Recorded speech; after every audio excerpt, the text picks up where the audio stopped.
Breaking news ACP విచారణకు తన న్యాయవాదిని కూడా అనుమతించాలని కోరుతూ కేటీఆర్ వేసిన లంచ్ మోషన్ పిటిషన్పై హైకోర్టులో వాదనలు ప్రారంభమయ్యాయి. విచారణ గదిలోకి నిందితుడితో పాటు అటు న్యాయవాదిని అనుమతించలేమని కోర్టు స్పష్టం చేసింది. కేటీఆర్ మాజీ మంత్రి, ప్రస్తుత ఎమ్మెల్యే కాబట్టి థర్డ్ డిగ్రీ ప్రయోగించే పరిస్థితి ఉండదని కోర్టు తెలిపింది. ఇక ముగ్గురు న్యాయవాదుల పేర్లిస్తే అందులో ఒక్కరిని ఆయనకు విజిబుల్ డిస్టెన్స్ లో ఉండేలా అనుమతిస్తామని చెప్పింది. లాయర్ కు కేటీఆర్ కనిపించేలా విజిబుల్ డిస్టెన్స్ కు ఏసీబీ ఆఫీసులో సౌకర్యం ఉందా అని ఏఏజీని కోర్టు అడిగింది. సాయంత్రం 4 గంటలకు ఈ విషయంపై క్లారిటీ ఇస్తామని ఆయన ఏఏజీ చెప్పారు.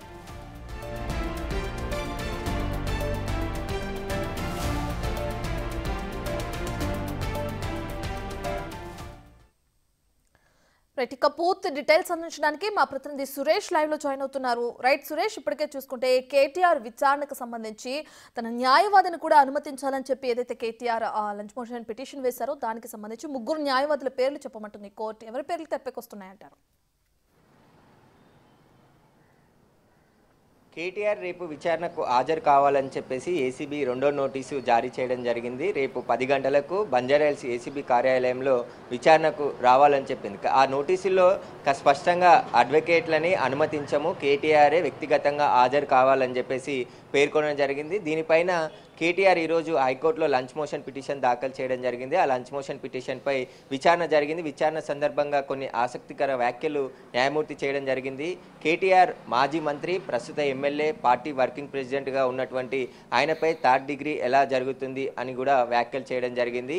దీనికి సంబంధించి కొన్ని గతంలో జరిగినటువంటి ఇన్వెస్టిగేషన్కి సంబంధించిన ఆ ఆర్గ్యుమెంట్స్ని కేటీఆర్ తరపు న్యాయవాదులు వినిపించడం జరిగింది. ఆ సందర్భంలో కేటీఆర్ వెంబడి న్యాయవాదిని ఇన్వెస్టిగేషన్ రూమ్ వరకు పంపించడం వీలు కాదని చెప్పేసి కూడా హైకోర్టు స్పష్టంగా చెప్పింది.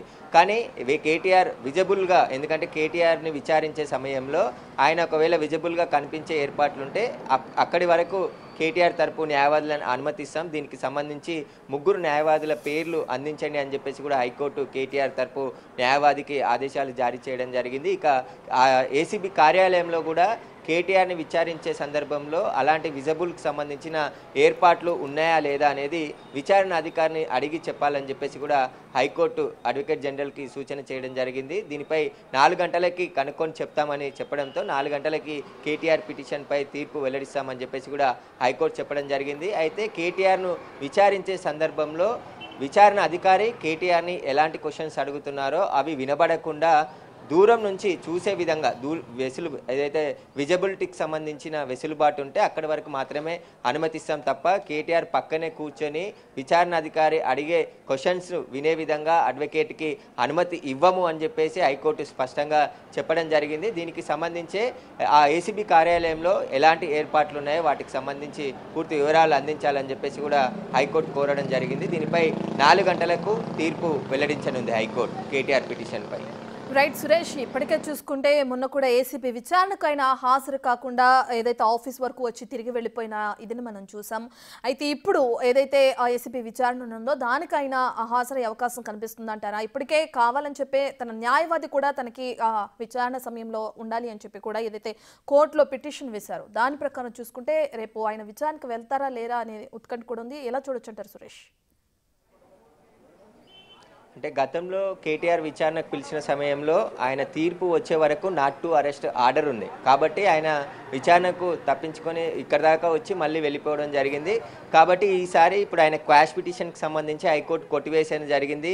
విచారణలో ముందుకు వెళ్ళాలని చెప్పి ఏసీబీకి గ్రీన్ సిగ్నల్ ఇవ్వడంతో రేపు కేటీఆర్ కంపల్సరిగా ఇక్కడ ఏసీబీ విచారణకు హాజరు కావాల్సి ఉంటుంది. ఎందుకంటే ఇప్పటికే రెండో నోటీస్ కేటీఆర్కి సర్వ్ చేసింది. రెండో నోటీసు, ఆ నోటీసులో పేర్కొనడం జరిగింది రేపు ఉదయం 10 గంటలకు బంజారాహిల్స్లోని ఏసీబీ కార్యాలయంలో ఆయన విచారణకు హాజరు కావాలి, వ్యక్తిగతంగా హాజరు కావాలని చెప్పేసి కూడా ఆ నోటీసులో పేర్కొన్నారు. రేపు కేటీఆర్ విచారణకు డుమ్మా కొడితే ఏసీబీ ఫర్దర్గా చట్ట ప్రకారం చర్యలు తీసుకునే అవకాశాలు స్పష్టంగా ఉన్నాయి. కేటీఆర్ కూడా రేపు విచారణకు హాజరవుతాననే చెప్తున్నారు. ఎందుకంటే తన న్యాయవాదిని అనుమతించాలని చెప్పేసి హైకోర్టుకు వెళ్ళాడు. హైకోర్టు ఈరోజు తీర్పు ఇచ్చి 4 గంటలకు తీర్పు వచ్చిన తర్వాత ఒకవేళ విజిబుల్కి సంబంధించి కేటీఆర్ని విచారించే సమయంలో ఆయన అడ్వకేట్కు కేటీఆర్ విచారణ అధికారి కనబడే విధంగా ఏసీబీ కార్యాలయంలో ఏర్పాట్లు ఉంటే ఒకవేళ అక్కడి వరకు హైకోర్టు అనుమతిస్తామని చెప్పేసి కూడా చెప్పింది. కాబట్టి అక్కడి వరకు అనుమతించి లోపల కేటీఆర్ని విచారించనున్నారు. కేటీఆర్పై అనేక ప్రశ్నల వర్షాలు కురిపించే అవకాశం కనబడుతుంది.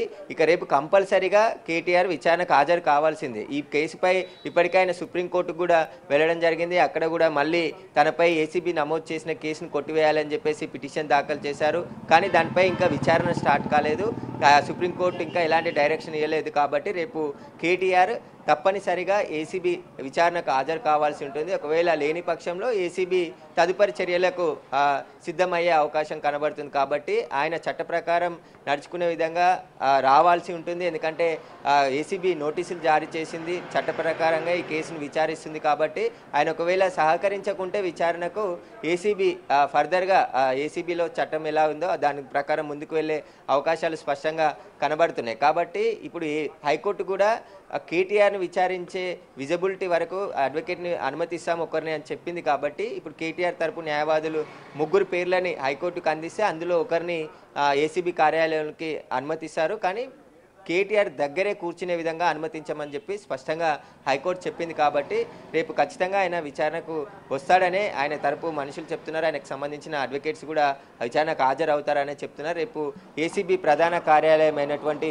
బంజారాహిల్స్ ఏదైతే ప్రస్తుతం ఇక్కడ ఉన్నామో ఇక్కడే విచారణకి హాజరు కానున్నాడు. ఇక ఉదయం 10 గంటలకు ఈరోజు అరవింద్ కుమార్ ఐఏఎస్ అధికారి అరవింద్ కుమార్ విచారణకు హాజరు కావడం జరిగింది. ఆయన ఉదయం 10 గంటల నుంచి ప్రస్తుతం ఇంకా విచారణ కొనసాగుతుంది. మధ్యలో 1:30 నుంచి 2 గంటల వరకు ఆయనకి లంచ్ విరామం ఇచ్చారు. ఆయనతో తెచ్చుకున్న భోజనం చేసిన తర్వాత మళ్ళీ కొద్దిసేపటి క్రితమే ఆయన విచారణ ప్రారంభమైనది తెలుస్తుంది. దాదాపు 5 గంటల నుంచి ఆయనని విచారిస్తున్నారు. దీనికి సంబంధించి ఈ కేసుకు సంబంధించి ఎలాంటి నిర్ణయాలు తీసుకున్నారు, కేటీఆర్కి సంబంధించి ఎలాంటి ఆదేశాలు ఇచ్చారు, వీటన్నిటికి సంబంధించిన వివరాలతో ప్రశ్నల వర్షం కురిపిస్తున్నారు ఏసీబీ అధికారులు.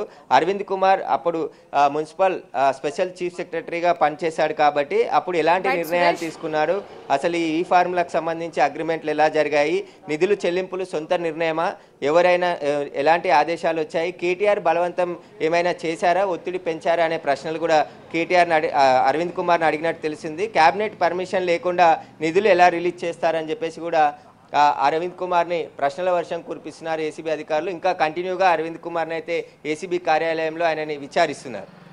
సురేష్, ఇప్పటికే చూసుకుంటే కేటీఆర్ మాజీ మంత్రి అలాగే ప్రస్తుత ఎమ్మెల్యే కాబట్టి 3rd డిగ్రీ ప్రయోగించే పరిస్థితి ఉండదని కోర్టు చెప్పింది. అయితే కోర్టు తీర్పులో 3rd డిగ్రీ అనే పదం వచ్చింది. అసలు ఎవరి అంశాన్ని ఆ కోర్టులో తెరపైకి తీసుకొచ్చారు, దానికి సంబంధించిన డీటెయిల్స్ అండి. అంటే పదే కేటీఆర్ న్యాయవాదితోనే నేను విచారణకి హాజరవుతాను, నేను పర్సనల్గా వ్యక్తిగతంగా హాజరు కాలేను అని చెప్పేసి ఆయన చెప్తున్నాడు. లంచ్ మోషన్ పిటిషన్లో అదే మెన్షన్ చేశారు. ఆయన తరపు న్యాయవాదులు కూడా న్యాయమూర్తి ముందు వాదనలు వినిపించారు. కాబట్టి న్యాయమూర్తే స్వయంగా ఈ వ్యాఖ్యలు చేయడం జరిగింది. అంటే కేటీఆర్కి అడ్వకేట్ని ఎందుకు అనుమతించాలి, కేటీఆర్ ఒక మాజీ మంత్రిగా ఉన్నాడు, ప్రస్తుత ఎమ్మెల్యేగా ఉన్నాడు, ఒక పార్టీకి వర్కింగ్ ప్రెసిడెంట్గా ఉన్నాడు, ఆయన మీద 3rd డిగ్రీ ఎలా జరుగుతుంది అని ఒక వ్యాఖ్య చేశాడు. అంటే దీన్ని చాలా సీరియస్గా తీసుకోవాలి. ఎందుకంటే కేటీఆర్ 3rd డిగ్రీ జరుగుతుందని విచారణకు అడ్వకేట్ని పిలుస్తున్నారా, లేదంటే ఎందుకు అడ్వకేట్ని కావాలని కోరుకుంటున్నారా అనే సందర్భంలో ఈ వ్యాఖ్య చేసినట్టు తెలుస్తుంది. ఖచ్చితంగా ఆయన విచారణకు హాజరు కావాల్సి ఉంటుంది. గతంలో నిందితుల తరపు అంటే కస్టడీ కోరినప్పుడు అడ్వకేట్ సమక్షంలో విచారణ చేయమని చెప్తుంటారు, కొన్ని కేసులకు పరిమితం. కానీ ఇక్కడ మొదటిసారి ఆయనకి నోటీస్ ఇచ్చారు, మొదటిసారి విచారణకు హాజరవుతున్న సందర్భంలో అడ్వకేట్ ఉంటేనే నేను విచారణకు వెళ్తానని కేటీఆర్ అనడం పట్ల కూడా హైకోర్టు అభిప్రాయపడినట్టు తెలుస్తుంది. దీనికి సంబంధించి 4 గంటలకు కేటీఆర్ వెంబడి రేపు అడ్వకేట్ని అనుమతిస్తారా లేదా అనేది స్పష్టమైన తీర్పు వచ్చే అవకాశం ఉంది. ఒకవేళ అనుమతించినా దాదాపు విజిబుల్ ఉండే వరకు మాత్రమే కేటీఆర్ న్యాయవాదిని అనుమతిస్తారు. అధికారి ఎవరైతే విచారణ అధికారి అడిగే ప్రశ్నలకు అడ్వకేట్కి వినపడే విధంగా ఉండదు అని చెప్పేసి ఆయన దగ్గర వరకు అనుమతించము అని చెప్పేసి కూడా హైకోర్టు స్పష్టంగా చెప్పింది. ఒకవేళ అనుమతిస్తే ఆయన కనబడే విధంగా మాత్రమే అనుమతిస్తామని చెప్పేసి కూడా హైకోర్టు స్పష్టంగా చెప్పింది. కాబట్టి 4 గంటలకు కేటీఆర్ వెంబడే అడ్వకేట్ని అనుమతిస్తారా లేదా అనేది తీర్పు వచ్చే అవకాశం ఉంది. Right, thank you Suresh.